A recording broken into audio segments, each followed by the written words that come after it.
of the Daily Nation. That's a bit of a concern. The fate of 700,000 children under the Child Welfare Society of Kenya hangs in the balance following the decision by the government to merge state-owned enterprises in a bid to cut operational costs.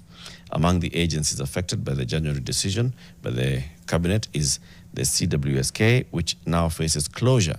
The society told the Social Protection Committee of the National Assembly yesterday that the cut in funding means it will no longer be able to care for the children, thus exposing them to the social dangers from which they were rescued.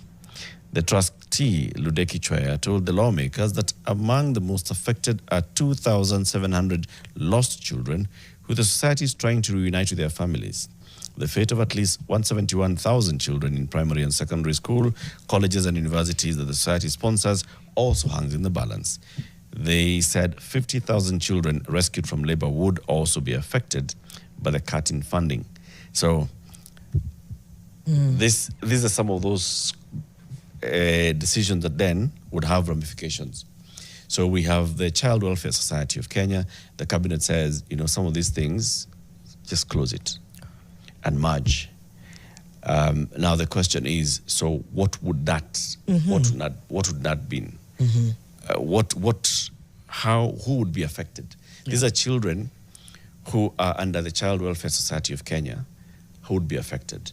Questions, of course, abound on the efficiency of the Child Welfare Society. It has been in the news over a couple of times, over this and the other management, and whether it's actually taking care of the welfare of all the children.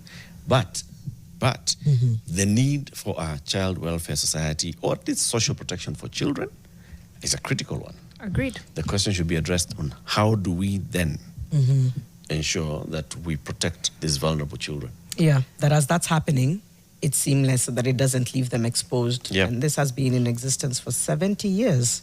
If you want to see that the government doesn't care about its children, why should they continue to support it? This is risky. And that was what Mr. Koskei said. If you are carrying out something like a merger that's this sensitive, yeah, to your point, it's how do we do it seamlessly? Not as rushed as we've seen a lot of things being rolled out, because I think that's what kills a lot of these situations. And then just making sure that it doesn't expose them.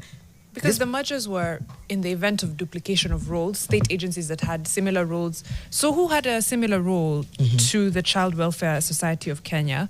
Because then you could say that, okay, we're merging these two parastatals, or we're folding this into that, so then it'll be their mandate to take care of these 171,000 children who are in primary or secondary school, and to not have 700,000 kids exposed.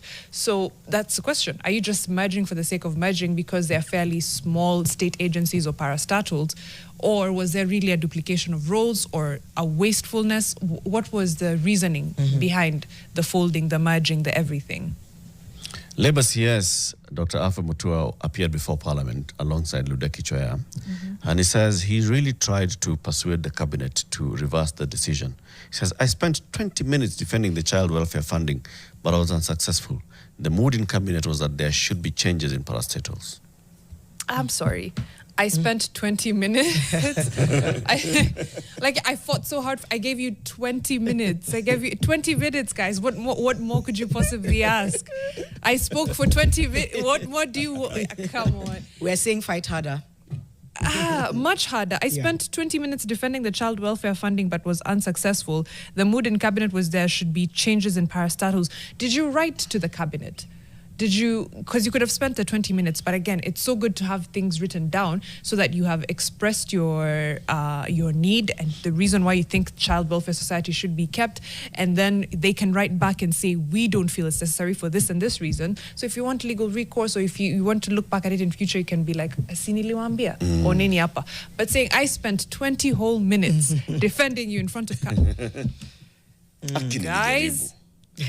I really tried. Yes. The next phase of Kenya must have, and this is not to throw shade at those who are already passionate, but we really need people who put Kenyans first. As simplistic and obvious as that statement sounds, there should be a government that cares enough to say, if there's 700,000 children exposed, how do we justify this? And then how do we seamlessly transition? How do we seamlessly communicate that to Kenyans to better understand. Right. I think Latif has raised many times before that communication is an issue. And then how do we just make it that it's not always an emergency? We've seen, we can't treat everything like a stop work order. You can see I'm still feeling pain. We can't treat everything like Valid. that it has to, you wake up and you make the changes. It's an unfortunate pattern that I think we continue to see. And then the people most affected are not those who are leading. It's the ones that are being protected. True. You know, because what happens to them. So we will follow up on that, I think. Very important. I promise to rant. Can I? Yes, please.